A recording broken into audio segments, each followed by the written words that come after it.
अम्मा की जादुई बकरी। बीजापुर नामक गांव में बूढ़ी कौशल्या रहा करती थी। कौशल्या का इस दुनिया में और कोई नहीं था। कौशल्या गांव के सेठ धनियालाल के यहाँ उनकी बकरियों को चराने और उनकी साफ सफाई का काम करती थी, जिसके बदले सेठ धनिया कौशल्या को 2 वक्त का खाना और खाना खाने लायक कुछ पैसे दे देता था। हर रोज की तरह एक सुबह कौशल्या अपने घर से सेठ के घर आती है और बकरियों के पास जाती है। कौशल्या को देखते ही सभी बकरियां मिमियाने लगती हैं। हाँ हाँ, बस अभी सबको खोलती हूँ। तुम सबको भूख लगी है ना? आज तुम सब मेरे साथ दूर पहाड़ी पर चलोगी, जहाँ खूब सारी हरी हरी घास है। कौशल्या सब बकरियों को खोल देती है। तभी एक बकरी जमीन पर बैठी हुई थी। अरे मुनमुन, क्या हुआ तुम्हें? पहाड़ी पर चरने नहीं जाना क्या? कौशल्या मुनमुन पर हाथ फेरती है और देखती है कि उसका पूरा शरीर गर्म था। अरे, तुम तो बीमार हो। तुम चिंता मत करो, मैं अभी सेठ जी को बोल देती हूँ, वो तुम्हें वैद्य जी को दिखा लेंगे, ठीक है? कौशल्या सेठ के पास जाती है। तभी कौशल्या को देख सेठ धनियालाल उस पर चिल्लाता है। अरे, तुम अभी तक यहाँ घूम रही हो, बकरियों को चराने क्यों नहीं गई?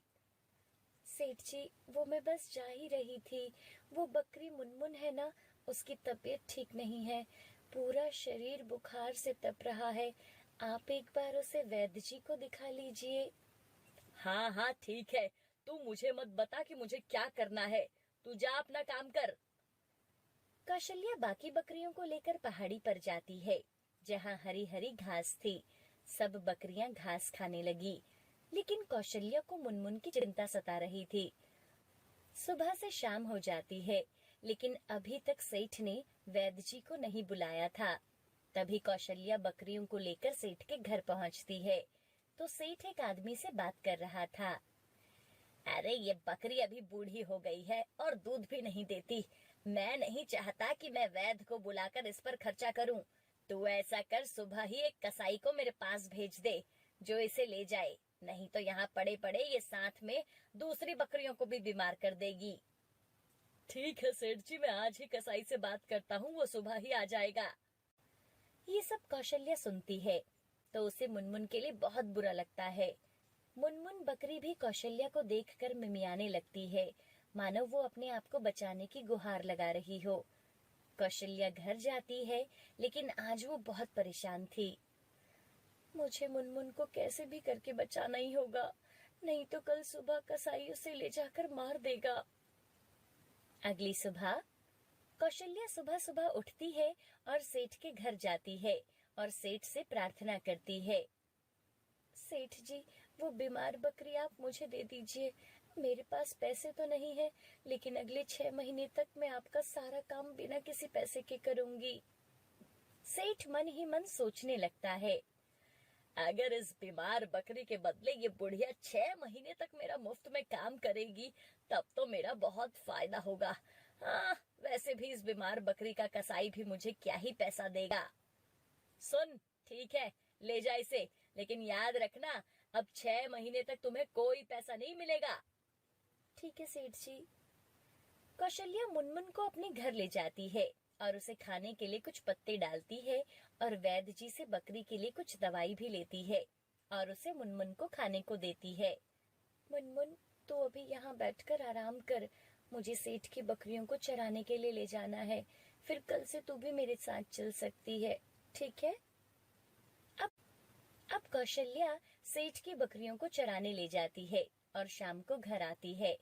कौशल्या को देखते ही मुनमुन मिमियाने लगती है। कौशल्या मुनमुन को हाथ लगाती है तो अभी भी उसका शरीर बुरी तरह से कांप रहा था। हे भगवान, मेरी मुनमुन को ठीक कर दे, मुझसे इसका दुख नहीं देखा जा रहा। मैं तेरे लिए ना कुछ पत्ते लेकर आती हूँ। कौशल्या मुनमुन के लिए कुछ पेड़ों की डालियां काट कर लाती है, जो पत्तों से भरी हुई थी। ये ले, इसे खा ले, तुझे भूख लगी होगी ना? लेकिन मुनमुन उन पत्तों की तरफ देखती भी नहीं। कुछ खाने को है क्या?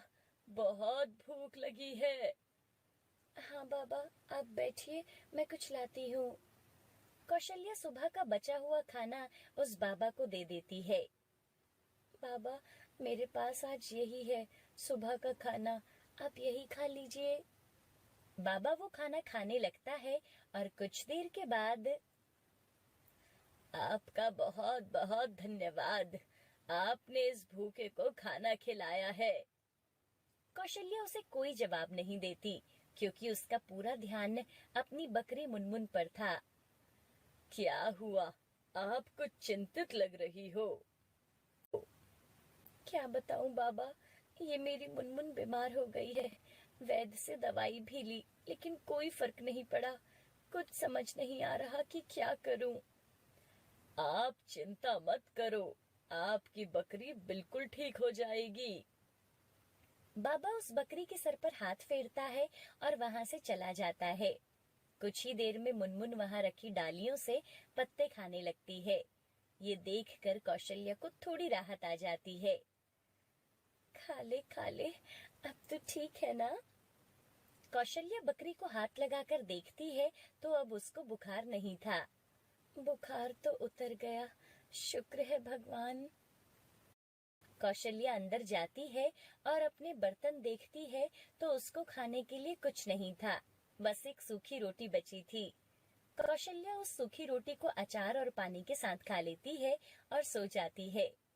अगले दिन से मुनमुन एकदम ठीक हो जाती है और दूध भी देने लगती है।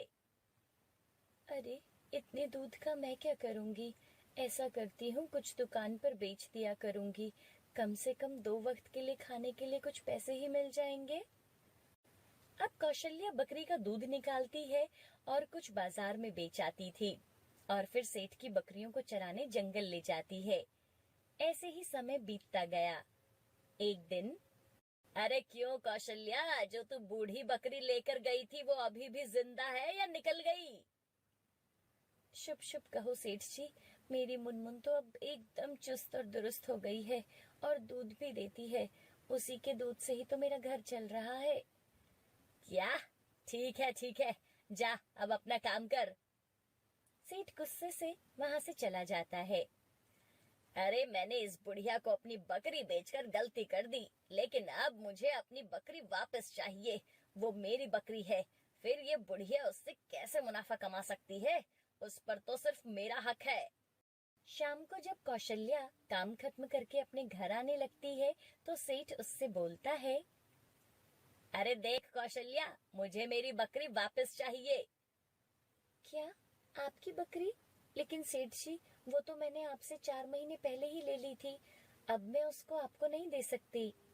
अरे ऐसे कैसे नहीं देगी, वो मेरी बकरी है, और अगर तुम्हें चाहिए तो कल मुझे सुबह सुबह 1 लाख रुपए देने होंगे, नहीं तो वो बकरी मेरी हो जाएगी। क्या, 1 लाख रुपए? लेकिन मेरे पास इतने पैसे कहाँ से आएंगे सेठ जी? ऐसा मत करो, मेरी मुनमुन को मुझसे मत छीनो। कौशल्या सेठ के पैरों में हाथ जोड़कर गिड़गिड़ाने लगती है, लेकिन लालची सेठ कौशल्या को जोर से लात मार देता है और कौशल्या जमीन पर गिर जाती है। कल सुबह 1 लाख रुपए मुझे चाहिए, नहीं तो उस बकरी को मैं खुद खोल कर ले जाऊंगा, समझी? कौशल्या रोते हुए अपने घर आती है और मुनमुन को गले लगाकर रोने लगती है। माफ करना मुनमुन, मैं तुम्हें अपने साथ नहीं रख सकती क्योंकि मेरे पास इतने पैसे नहीं है। कल सुबह वो सेठ तुम्हें यहाँ से ले जाएगा। कौशल्या की आंखों से आंसू बह रहे थे। कौशल्या जब से सेठ के घर से आई थी वो मुनमुन के पास बैठकर रो रही थी और वो वहीं सो जाती है। आधी रात को मुनमुन जोर जोर से मिमियाने लगती है। तभी बकरी का मिमियाना सुनकर कौशल्या की आंख खुल जाती है। क्या हुआ मुनमुन, तुम ठीक तो हो ना? तभी कौशल्या देखती है कि मुनमुन के मुंह से सोने के सिक्के निकल रहे थे। अरे, ये तो सोने के सिक्के हैं। कौशल्या मुनमुन को गले से लगा लेती है और उसे बड़ा प्यार करती है। मेरी मुनमुन तो जादुई बकरी है, इसके मुंह से सोने के सिक्के निकल रहे हैं। भगवान, अब सब ठीक हो जाएगा। अगली सुबह कौशल्या सिक्के बेचकर 1 लाख रुपए सेठ को दे देती है। आखिर इस बुढ़िया के पास इतने रुपए आए कहाँ से?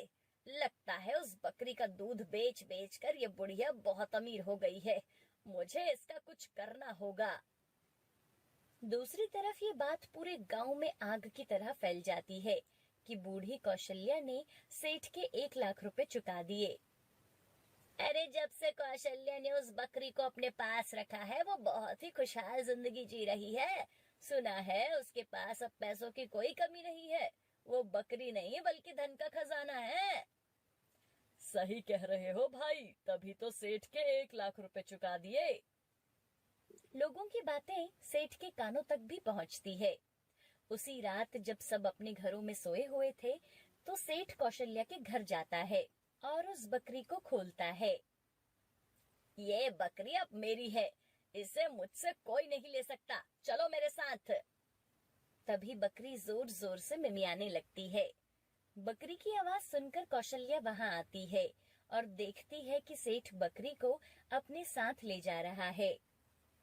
अरे ये क्या कर रहे हो आप? मैंने आपको आपके पूरे पैसे दे दिए हैं, फिर मेरी मुनमुन को आप अपने साथ क्यों ले जा रहे हो? छोड़ो इसे, मैं इसे कहीं नहीं ले जाने दूंगी। अरे मेरे रास्ते से हट जा, आज ये बकरी मैं लेकर ही जाऊंगा। छोड़ो मेरी मुनमुन को। सेठ कौशल्या को जोर से धक्का मारता है और कौशल्या के सर पर चोट लग जाती है। मर जा यहीं, जा, इसे मैं अपने साथ लेकर जा रहा हूँ, समझी? जैसे ही सेठ बकरी को खींचने लगता है तो वो बकरी एक देवी के रूप में बदल जाती है। दुष्ट, तू इस बकरी को कहीं नहीं ले जा सकता। तेरे जैसे लोग जो बीमार जानवर की सेवा करने के बजाय उसे कसाई के हाथों बेच देते हैं, ऐसे लोगों को इस धरती पर जीने का कोई हक नहीं है। कौशल्या ने बिना किसी स्वार्थ के मेरी सेवा की है, इसलिए मैंने उसको उसकी सेवा का फल दिया है, लेकिन तुमसे मैं तुम्हारा सारा धन छीनती हूँ।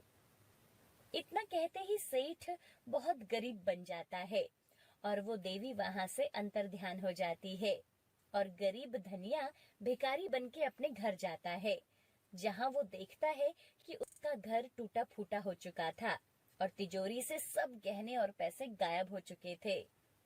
हाय हाय, सब बर्बाद हो गया, मेरा सब कुछ लुट गया। दूसरी तरफ कौशल्या अपनी मुनमुन के साथ खुशी खुशी रहने लगती है।